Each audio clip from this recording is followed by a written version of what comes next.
In this series of short talks, I have been focusing on how composers embed secrets into their music.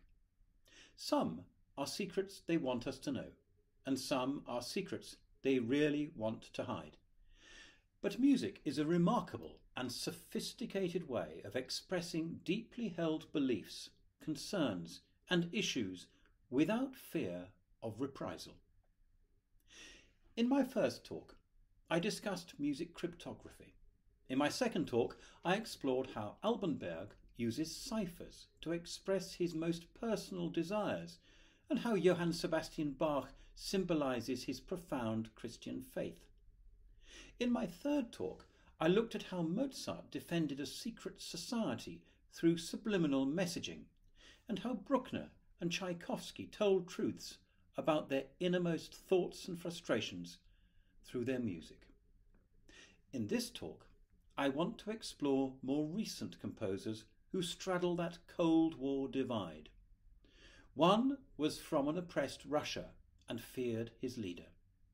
Another, from the heartland of Europe, expressed his faith by extolling the beauty of God's creation. Another just wants to find ways to make crystal clear to performers his intentions, even if that may not be immediately heard by an audience. We start in Russia with the work of Dmitri Shostakovich. How badly he was treated by Stalin and his cronies. His music was officially denounced not once but twice, in 1936 and again in 1948, and was also periodically banned. Yet he also received accolades and state awards and served in what later became known as the Supreme Soviet of the Russian Federation. Despite official controversy, his works were popular and were well received. Yet he received so much public humiliation from the political tank that was Stalinist communism. It is hard to imagine the impact that such wickedness could have on him as a human being and on his psyche as an artist. He would surely need to find ways to express his deepest thoughts. Shostakovich's music is filled with messages. The 8th String Quartet in C minor, opus 110, is a particularly good introduction to this. This quartet took only 3 days to compose, precisely the 12th, 13th and 14th of July 1960. It lasts about 20 minutes and is in 5 interconnected movements. It was composed almost immediately following 2 traumatic events in Shostakovich's life. Firstly, the onset of what was later diagnosed as amyotrophic lateral sclerosis, a debilitating muscular weakness, and, secondly, joining the Communist Party, something he really was reluctant to do. The score states that the work is dedicated to the victims of fascism and war. However, Shostakovich's daughter Galina says that the dedication was imposed by the Russian authorities, and he dedicated it in fact to himself. Shostakovich's son Maxim says it is a reference to totalitarianism. To paint the picture even more strongly, there are contentious claims from Lev Lebedynsky that Shostakovich had planned suicide and that this work was to be his epitaph.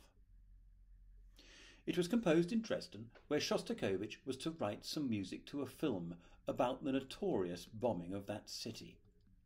We're certainly dealing with a mix of immense personal crisis, nostalgia, human fragility, and all combined with the terror of Russian politics. This is surely a biographical statement, and it is perhaps that level of the profoundly personal that strikes a chord within us and makes this work one of Shostakovich's most popular, despite its clearly serious and frequently traumatic sound world. It is based on the notes D, S, C, H. That is, in musical notation, D, E flat, C, and B natural. D for Dmitri, and SCH for the first three letters of Shostakovich, using, of course, the German method of musical cryptography. Secondly, it makes constant reference to earlier works by Shostakovich himself. That DSCH-derived motif and subsequent theme, which is heard throughout the entire quartet, is certainly heartrending, with its innate winding chromaticism. This theme is also heard in his 10th and 15th symphonies, and the first violin concerto and the first cello concerto, among others. These works would have been personally significant to Shostakovich.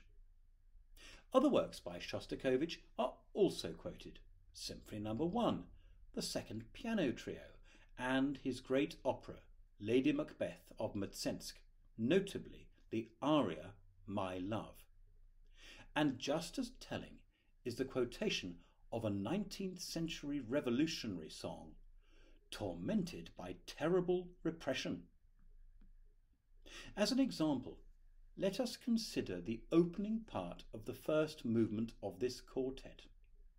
How skillfully Shostakovich develops his DSCH motif. It is beautifully and effortlessly crafted. Then the second theme is a reworking of a formerly jaunty opening melody in the first symphony, and followed not long after by the development of a theme from the fifth symphony. Bearing in mind all I have discussed in previous talks, you can see the techniques Shostakovich is using to symbolize his hidden narrative. Before I turn to the American composer George Crumb, I feel impelled to mention one of the most significant composers of the 20th century, a man whose impact on music, both as a composer and a teacher of composers, surely ranks alongside Arnold Schoenberg, and, I would argue, has had a greater impact on composers from around the world, especially composers from the Far East. That is, the French composer Olivier Messiaen. Messiaen is closely associated with birdsong, simply because so many of his pieces incorporate his own stylized interpretations of genuine birdsong. Of all his works that celebrate the song of birds, Catalogue d'Oiseaux, Catalogue of the Birds, for solo piano, is arguably the most ambitious. It is a work that uses every possible resource to express, symbolize, and evoke, and ultimately achieve a final objective, one that allows the devout Catholic composer to share his thanks to God for his infinite inspiration. Here, Messiaen not only pays homage to his beloved birds, but also to their natural landscape and environment. Just like Bach, those resources include a structure capable of undeniable symbolic representation.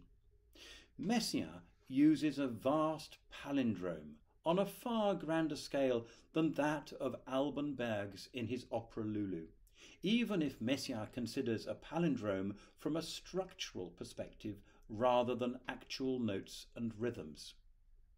The 7 books in the Catalogue d'Oiseaux each contain 1 to 3 pieces in the following order: 3, 1, 2, 1, 2, 1, 3. At the centre of this arch stands the longest single work, which is 30 minutes long. Furthermore, the entire Catalogue d'Oiseaux is designed to take the listener on a descriptive journey that spans some 24 hours and takes us literally around the globe, place by place. While Messiaen etches his structures with conventional notation that functions on standard staves running in horizontal lines and with instruments always vertically aligned, the American composer George Crumb uses notation and score layout as another means to symbolize. That does not stop him using more conventional techniques too. For Crumb, It is the mythology that inspires and guides his symbolism, and he is happy to share it. In 1997 he said, "Music tends to be mythological, or at least some of it. Some of my music is mythological just in expression. People tell me that it has that sense sometimes, ancient." Immediately, one can start to understand where George Crumb is coming from, and what fascinates and guides him, and how we can best immerse ourselves in his music and respond to its infinite delights.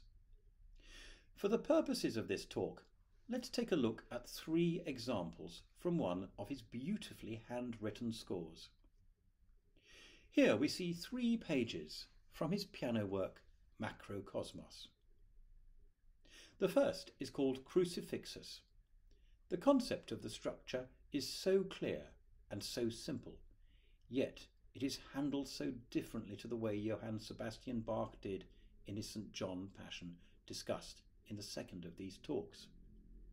The way in which the performer immediately establishes its fundamental meaning and the way in which the musical gestures should be interpreted are made apparent from the very appearance of the score. George Crumb is hiding nothing, whereas Bach made no mention of his design and left it to others to discover. In this second example, the magic circle of infinity, there is an interplay between 2 ideas, idea A in the middle and idea B surrounding it. This is, of course, equally exquisitely illustrated and easily grasped by the performer. And finally, in Spiral Galaxy, here is a literal, beautiful musical spiral. How it all becomes so clear. In reality, the pianist negotiates these scores from different directions, and the listener hears a horizontal result. It could be argued that this visual representation is needless, and that George Crumb might as well have notated the piece in a far more conventional way. But the very appearance of this score affects the performer, and if it affects the performer, it will affect the listener too, and deeply. The performer's interpretation will be changed, moulded by the way in which the score is visually presented. Here, the secret is an open one, but the listener's response is impacted on more profoundly if they have had opportunity to actually look at Crumb's musical score. And that is surely the same when one knows the level of intricate planning that has gone on in any work.